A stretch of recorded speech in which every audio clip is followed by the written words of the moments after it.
Hi అండి. Welcome to my channel. అందరూ ఎలా ఉన్నారు? బాగున్నారా? నేను కూడా బాగున్నానండి. ఈరోజు మన వీడియోలో అయితే నేను బెండకాయ కూర ఎలా వండాలో నేను చెప్తాను. చాలామంది బెండకాయ అనగానే ఇష్టపడరు తినడానికి. కానీ ఇది హెల్త్‌కి చాలా మంచిదనమాట. ఈ బెండకాయ తినడం వల్ల చాలా ఉపయోగాలు ఉన్నాయి మన హెల్త్‌కి.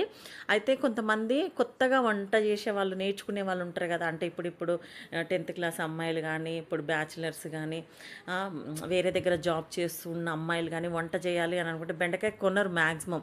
అలాంటి వాళ్ళు ఈ వీడియో చూసి ఎలా వండాలో చూసి నేర్చుకోండి.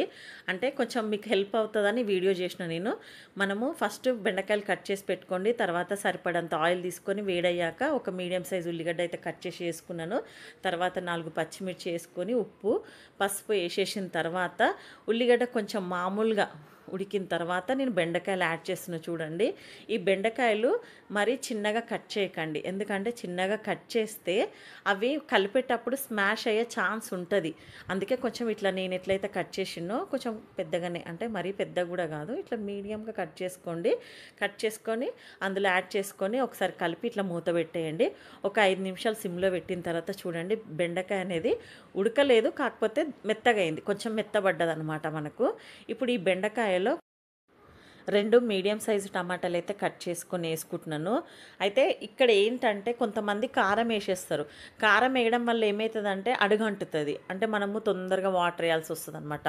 అలాంటప్పుడు ఇప్పుడు మనం టమాటాలు వేసుకోవాలి. ఈ టమాటా కూడా మూత పెట్టేయాలి. ఒక 5 మినిట్స్ సిమ్లో పెట్టి మూత పెట్టేసేయాలి. చూడండి ఓపెన్ చేసినాక నేను కొద్దిగా కారం యాడ్ చేసినాను. యాడ్ చేసి కొన్ని వాటర్, అంటే కొద్దిగా వాటర్ వేసేసిన.